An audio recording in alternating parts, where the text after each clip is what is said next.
Welcome back to the Chasing Poker Greatness YouTube channel. In today's video, we're going to be looking at how to play 4-bet pots from the cutoff. Let's get right into the action. Welcome to another episode of Tactical Tuesday.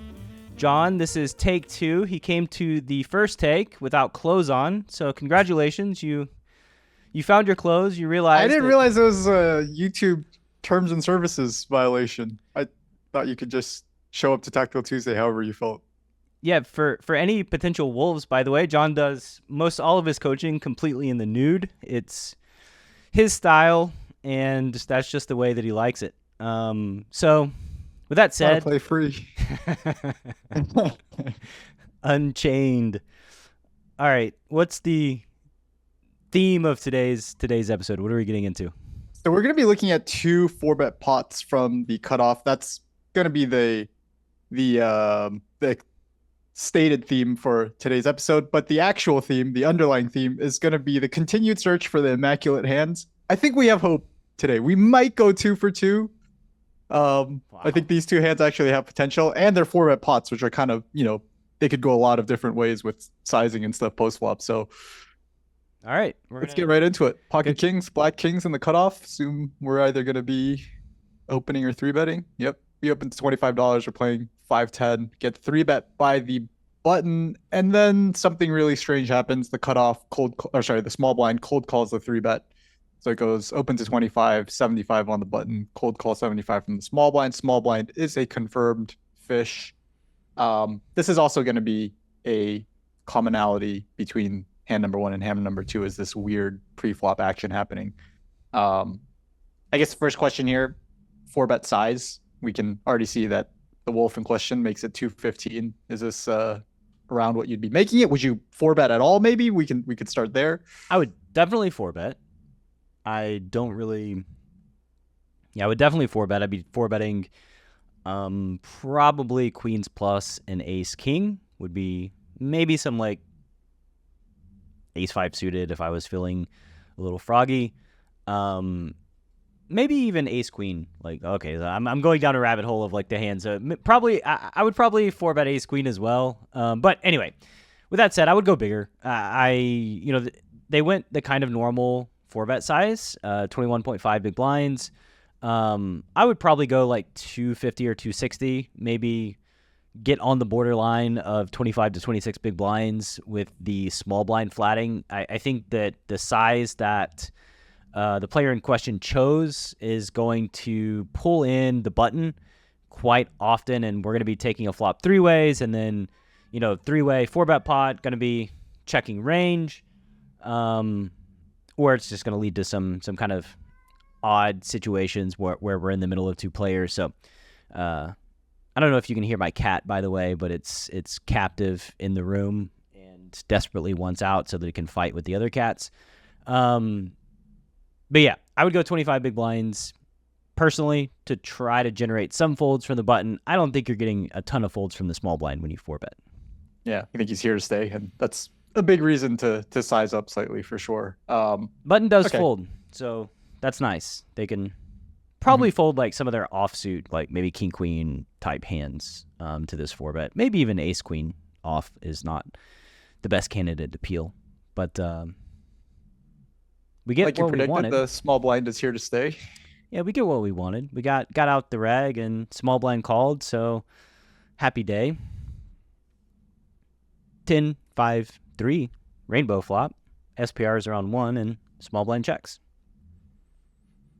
I would be starting out with a small c-bet here, definitely with kings, just trying to get called by pretty much everything in the small blind's range. I think when we bet small enough, it's going to be pretty tough for the small blind to find folds with most reasonable hands. I guess it kind of depends on how many hands he's peeling the 4-bet with. Maybe if he has like queen native diamonds here, he can fold something like that. But basically going to bet very small, try to keep the small blind range wide and get to stacking him later.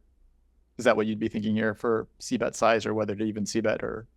I think again, you mentioned it from the jump that there's a lot of different things you could do, and I'm going to ruin the immaculate hand probably from the jump. I would check behind, I think, and let villains potentially over-aggress with a hand like 7s, 8s, or 9s. I know that those hands we can get called by, but I also think that they will tend to bet the turn when the flop gets checked through because, they have ace-king, so I'm going to try to make them fold and probably use a bigger size than quarter pot. So for me, I think I just check behind and play a 2-street game, and if they double check, then I can get the money in no matter what. So I just, those queen-8 of diamond type hands that you said, if they do have those types of hands, I would really like it if they put a bet in. And I think, like, the thing that I'm really trying to do here is not generate any folds from villain's range whatsoever. Like, if they do have those wacky hands that they fold the flop with, I really don't want them to do that. And our hand is strong enough to where, like, really only an ace is kind of disastrous for us. So, yeah, I think I just check behind and then kind of play it from there. I really like the part of your analysis where you said that, like, you think that the small blind could just way overplay some bluff catchers once we check behind you're putting us on ace king. I think the type of player that finds a cold call facing a open and a 3-bet in the small blind is completely the type of player that I could see just jamming his whole stack on the turn with pocket 7s on, like, a clean turn, like a deuce or a 4, or, some low card, again, thinking that that type of hand needs some protection. And it's kind of difficult to see how we win that stack from that bluff catching region if we start out by betting ourselves. So I think that there definitely is a big argument for checking back here, and also, like you said, capturing some bluffs from, like, the queen 8 of diamonds type hands, or just letting them turn some equity, right? Letting them turn some sort of top pair or second pair, and now they can get stacked by check calling or betting themselves. Who knows? They could have 6, 8 of diamonds. Like, who knows? Right. I have literally no idea what they could have. Yeah. The wolf kind of takes, like, a hybrid approach between your strat and my strat. So he does start out with a small C bet on the flop and gets called $90 into 515. That's not really a hybrid. That's just betting. Oh, you'll see. But this full strat's not over yet. All right. So they bet. I'm gonna have to change my positioning here for the YouTube audience. I'm getting invaded by my new friend, Mr. Ponzu, who's a big poker fan and just really wants to be a long-time listener, wants to be part of the show. So bet a quarter, turns to 7 of spades. Villain checks. You kind of set it up. I'm guessing that the wolf is going to go ahead and check behind.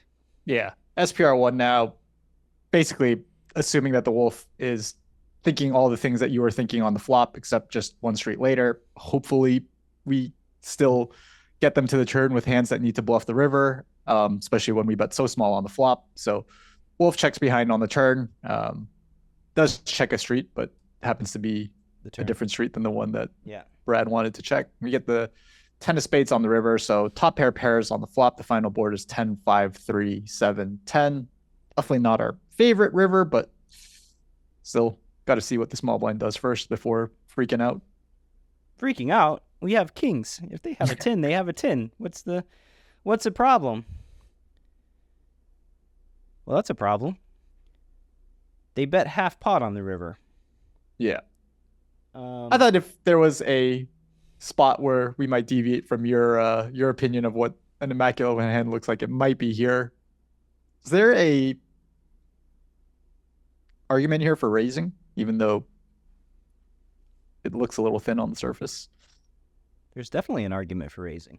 Right. Seems like at this SPR, the small blind would pick probably all in with 10x, and I've thought this. Flushing? I've had that same thought 1,000 times and have jammed into trips or a boat or a flush many times as well. So, like, I don't know that thought is 100% accurate. Okay. When it comes to players that cold call 3 bets from the small blind. I know what you're saying. I've had that thought a ton and am, like, constantly surprised when they show up with very, very strong hands. Very similar to, like, a live poker concept where, spots that are very obvious that you should go big or go all in, and a player will bet like a third on the river, and you're like, I never lose. And you call, and they've got, like, top set, and you're like, what just happened to me? Okay.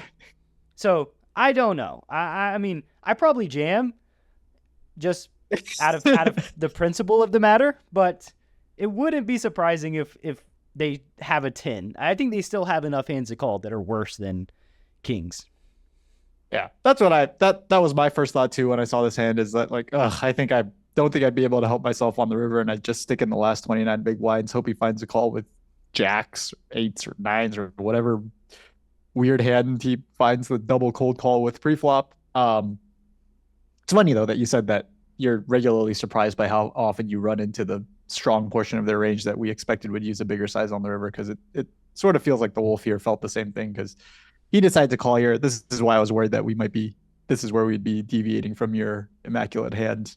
Well, we got pretty much 0 streets right. So your prediction that we were going to get an immaculate hand on both of them, pretty far from reality, I think. It's weird how we got every street wrong, but this feels like we were really close to an immaculate hand still, right? Like we had the concept, the big picture, we had it down. We're like, all right, we're going to check a street. We're giving him an opportunity to bluff. Like, what's that, Ponzu? Yeah, that's some bullshit, he said. Well, hopefully this hand doesn't end in complete disaster where we run into a 10. Thank God it does not. We can see just how fishy the small blind is. He shows up with king 9 offsuit here, so maybe a hand that would have just put all the money in themselves if we had checked back the flop. Although maybe not, given that we saw that given an opportunity to put all the money in as a bluff, he decided to only put in half his stack. Maybe, but it's really easy for them, if we were to check back the flop, instead of betting quarter or 20%, right? Then they can very easily use a bigger size on the turn than our 20%. Like they could bet half. Or he might just go put in half his stack on the turn and jam the river, right? Right, exactly. And I think this type of player would be inclined to use a bigger size than they should, which would pretty much force them to going all in on the river if they were bluffing. And like I said, they could have 6-8 suited. I have no idea. Like I have no idea what they have. My suspicion is that they could be exceptionally wide here. So yeah, I think Wolf got a lot of money, but definitely wasn't an immaculate hand, and Villain somehow left with $291. I suspect that money was gobbled up shortly thereafter, but maybe in this hand. Actually, no, this is 1020. That's a tale for another time. So set up the search this continues. one. Yeah. Set it up, John. Hand number 2, another 4-bet pot from the cutoff. We got king queen of clubs this time. We are playing 1020, so we open to $50, 2.5 big blinds. Pretty much the exact same setup as hand number 1. We get 3-bet by a reg on the button, and a fish, and the big blind decides to cold call the 3-bet. So we open to 50, get 3-bet to 150. Big blind calls the 150, and it's back to us. You were talking about having some froggy 4-bets in hand number 1. Is this getting in there for you? Yeah. Probably. I mean, I don't know. Like it's a good multi-way hand. I think just on the surface, it's a hand that plays pretty well multi-way. King queen of clubs. We got some depth all around. Yeah, we're 200 big blinds effective with the button, and even I would 4-bet. Mission the big blind has 150 bigs. Now that I look at it closer, I would 4-bet. I think that it's just very unlikely that you get messed with at this depth. I don't think even Jacks 5-bets. I'm pretty confident Jacks doesn't 5-bet facing a 4-bet. So I think like the 4-bet is going to, or the 5-bet is going to be pretty pure, pretty honest. And so that just means that when my equity gets denied by the button 5-betting, it's not the end of the world, because I don't think we had much equity to begin with. They tend to have hands that pretty much have us dominated, and then we get the jackpot scenario of folding out the button and having the big blind come along heads up. So yeah, I'm a fan of 4-betting this hand for sure. Nice. We are off to a good start. I mean, this is 4-betting from the cutoff, so I guess this is the only way this hand could go. But Wolf agrees with Brad and decides to put in the pre-flop 4-bet. But what size, right? This is the key here, right? What is it? 2.5, 7.5 bigs. So last time we saw a 21.5 BB 4-bet. Is this the same Wolf, the same player? Don't remember if it's the same Wolf that submitted both hands. But I don't know, something between the 20, 21 to 25 BB range. Yeah, Maybe a little bit bigger given that we're deeper this hand, but Yeah, I I'd don't say know. like 520 personally. Nothing too drastic. Ooh, 550. All right. 550. Nice. That's close enough to keep the Oh immaculate man, hand come alive. on. We're good pre-flop. Ooh.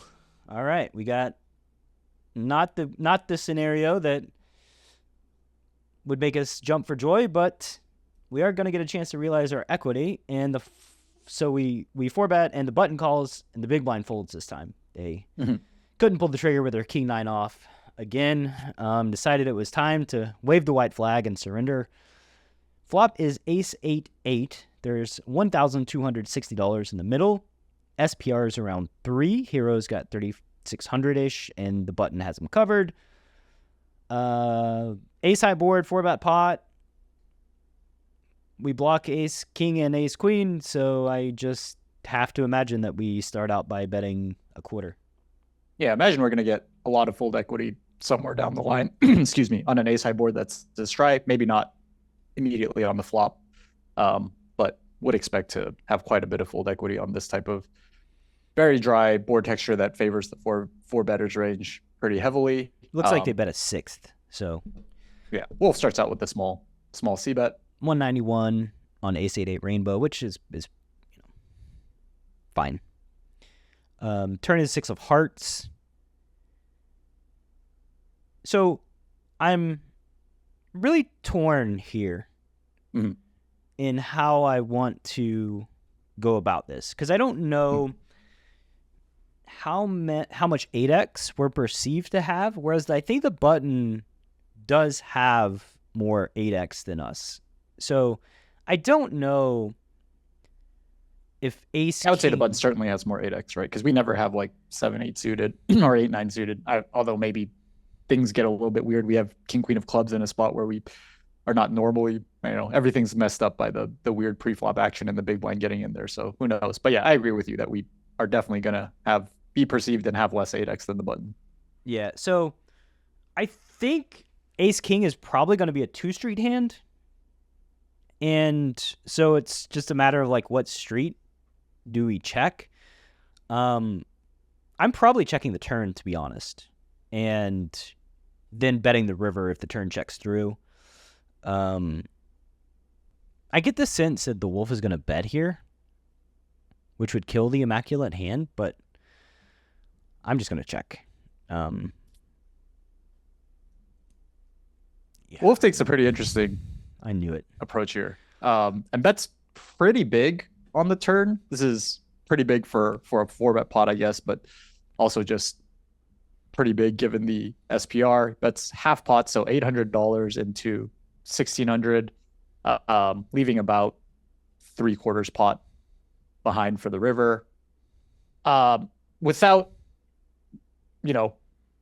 being able to ask the wolf exactly what he's thinking in this spot, I thought that this strategy, this bluffing, this way of bluffing this spot makes a lot of sense where, like you said, the button is going to have a whole bunch of natural trips that can easily just trap the turn and call the river if we bet small on the turn and jam the river. Button can certainly still have some really strong ace X himself, like ace queen and ace king. Don't think ace king offsuit is always 5-betting or, sticking it in the spot pre-flop, given how deep we are. Like you said, pre-flop, you expect the 5-bets to be, very honest and pure.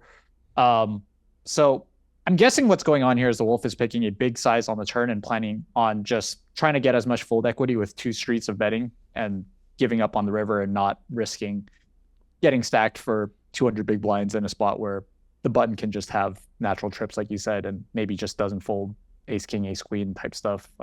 Yeah, I mean, I kind of said it too, where I think this is a 2-street hand, and so it's a matter of like, do we bet the turn or do we bet the river, right? I think that's really the question at hand. My preference is to bet the river because I think that villains will bet their 8x facing check on the turn, and we have a lot of like ace king, ace queen in our range, maybe like ace jack suited that we can defend facing the turn bet. Villain's going to be pretty aware of that. Like an ace high board and a 4-bet pot is not the greatest for the pre-flop caller. And so I thought that like villain's 8x might reveal itself when we check the turn, and we can fold our hand like king queen, and when the turn checks through, then we can get a cleaner look on the river and generate more fold equity by going the stop and go path, which, you know, like ace king and ace queen, I think certainly would. Yeah, and I think that just to, you know, make the argument for betting the turn, I think it would be that when we bet really small on the flop, when we bet 1/6 pot on the flop, we're going to get called by a lot of hands that are going to be worse than king queen, or going to fold to a bet on the turn, right? So like a hand like, I don't know, king queen of diamonds or 10-9 of spades, right, are all going to continue facing that size. I think a lot of those would expect all those hands to be in their pre-flop. Think it's very reasonable to peel those types of hands at, given the depth that we're at, and also with the chance of the fish and the big blind coming along. So I think one of the benefits of betting the turn is that we don't give the button a chance to bluff us with the types of hands that are just going to peel really, really wide on the flop. So yeah, I mean, we can call the. I like betting the turn for that reason. Like yeah, you can call we can check call like 10 or 25%, because like king queen high would beat a lot of those hands that you're talking about, like 9, 10, etc. Yeah, no pair. And then you know, king queen just goes in our check call range, facing very small bet, and I think that actually freezes villain on the river because they don't want to just willy nilly rip it in against ace king. Right, like you said, you would definitely consider checking ace king on the turn, so that's got to be something that the button has to be concerned about, is that we just have a hand that's not going to fold after we check call the turn. Yeah, and they call the turn, and that's pretty much whatever the high def con is. This is the high def con of like, oh yeah, this ain't gonna go our way. There's 3283.4 in the middle on the river. River is the 10 of diamonds, and I hope the wolf just checks. Yeah, sad, but yeah, hard to find a bunch of folds on ace 8, 8, 6 rainbow, or hard to find hands that are going to fold the river after they call half pot on ace 8, 8, 6 rainbow. So hope the wolf checks and does, faces jam on the river. Not much to do here with king queen high. Yeah, they make the hero fold. And villain themselves have ace king. So, yeah, no immaculate hand today. As I said, I think like maybe ace king checks back the turn. I'm not sure. They might bet the turn, but either way, one thing is for sure though, when I said that I didn't think we were going to get 5-bet bluffed, that's pretty clear. I think the fact that villain called with ace king suited on the button and didn't 5-bet even with a hand as strong as ace king suited versus our king queen. So yeah, the over-realization aspect of the hand nailed that one, but the post-flop actions, that was tough. We're still in desperate search of our immaculate hand. Ponzu, thank you for your participation and your excellent insight as always.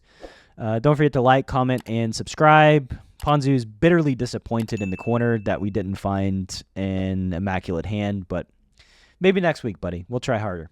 Yeah, don't worry, Ponzu. We'll be back next week. This is Tactical Tuesday on Chasing Poker Greatness with your hosts, Brad Wilson and John Chai.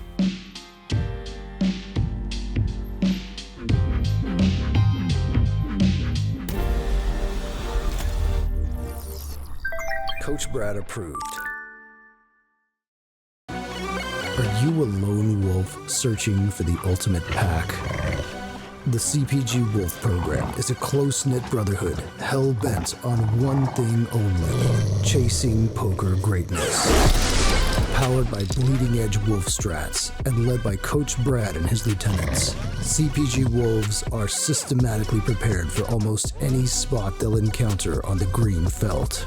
If you want to plug into an elite team and have a step-by-step game plan to realize your full poker potential, you can apply at cpgwolves.com. Space is limited, and the pack is only as strong as its weakest member.